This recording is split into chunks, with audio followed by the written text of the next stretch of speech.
Most people think small talk is shallow, pointless, something loud people enjoy and quiet people survive. But here's the truth no one says out loud. Small talk is not about talking. It is about safety.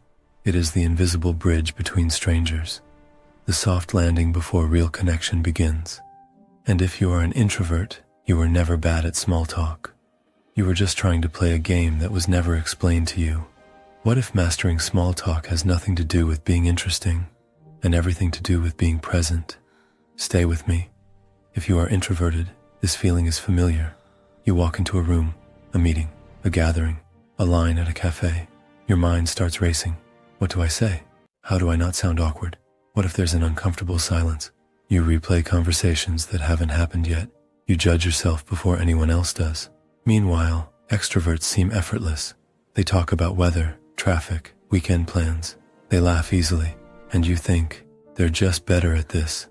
But inside, you feel something deeper than shyness. You feel tired, overstimulated, disconnected from your real self. Small talk feels fake to you because you crave meaning. You don't want to perform. You want to connect.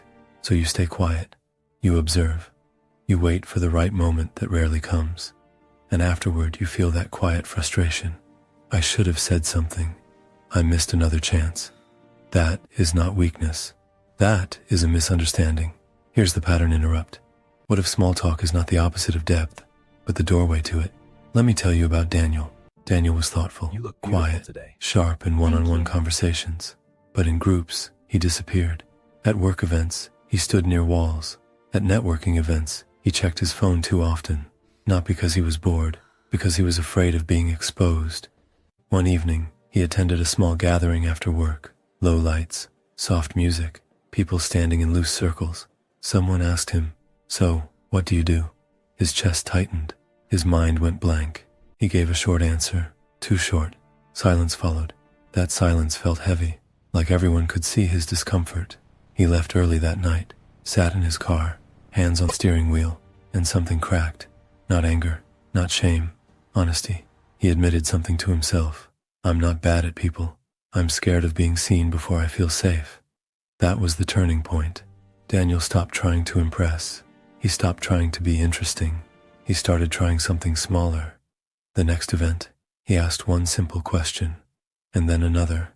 Not clever, not deep, just real. And something unexpected happened. People leaned in. Here's what's really going on in your brain. Introverts process stimulation deeply. That means noise, faces, expectations, and judgment hit harder. When small talk starts, your brain asks one question. Am I safe here? If the answer is unclear, your nervous system tightens. Words disappear. Energy drops. Extroverts get energy from external feedback. Introverts get energy from internal clarity. Small talk fails when you try to perform instead of regulate. Here's the gentle challenge. Small talk is not about saying the right thing. It is about creating emotional safety. Pros of small talk. It lowers threat. It signals friendliness. It opens doors. Cons. Yes, it can feel shallow. Yes, it can be misused. The alternative is not silence. The alternative is intentional simplicity. Here is a practical system that works for introverts. Step 1. Anchor yourself first. Before speaking, breathe out slowly. Relax your shoulders. Tell yourself, I don't need to impress. Step 2. Use observation, not performance. Comment on what is already happening. This place is quieter than I expected. This event feels different this year. That was an interesting point you made. Observations feel natural. They remove pressure. Step 3. Ask open, gentle questions. Not, what do you do?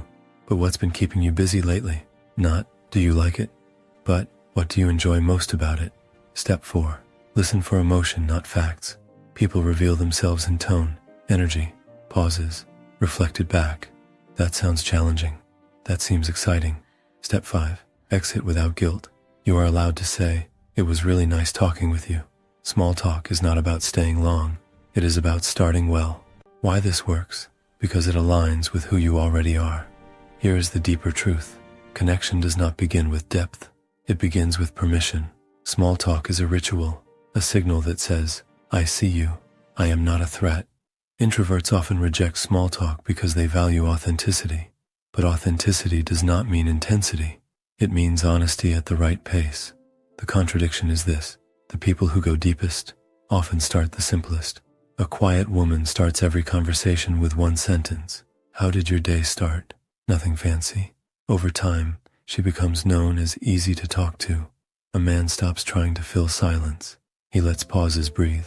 People begin sharing more because silence feels safe. Small decisions, big shifts. If you remember one thing, remember this: you are not broken. You are not awkward. You are not behind. You were built for depth, and depth needs a doorway. Small talk is not a mask. It is an invitation. Go slowly. Stay present. Trust your pace. The right people will meet you there. If this resonated with you, stay connected. Subscribe if you want more reflections like this. Take a moment today to try one small interaction differently. And remember, growth does not require becoming louder. It requires becoming more yourself. We'll walk this path together.